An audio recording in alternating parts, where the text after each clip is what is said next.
تعاني من واحد المجموعه ديال المشاكل متعلقه بالماء، الرخص ديال الماء، الكهرباء، تطهير السائل، النقل، واحد المجموعه ديال المشاكل. كاينين الفرقاء اللي داخلين اللي موقع معهم الجماعه اتفاقيات واللي مدخلين مباشره في هذه المشاريع، لا بالنسبه للمشاريع ديال اعاده الايواء واعاده اسكان دور الصفيح، ولا بالنسبه للمشاريع المتعلقه بالعالم القروي. هاد الناس، هاد المتدخلين، المجلس طلب دون ما مرة أنهم يحضروا في الدورة باش ينوروا المجلس وباش ينوروا الساكنة وباش نقلبوا على حلول، ندخلوا كلنا باش نقلبوا على الحلول.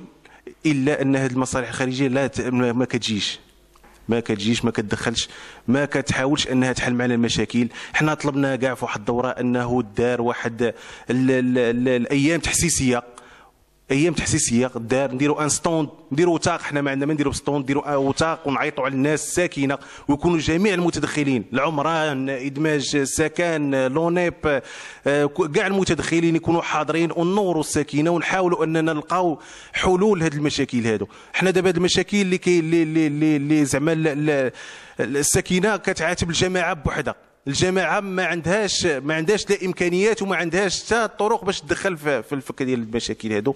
فلذلك في هذا المنبر كنطلبوا من هاد الناس هادو وكنرفعوا واحد الملتمس لهم انهم يجيو ويحضروا معنا وينوروا الساكنه بالنسبه لهذه المشاكل. وشكرا.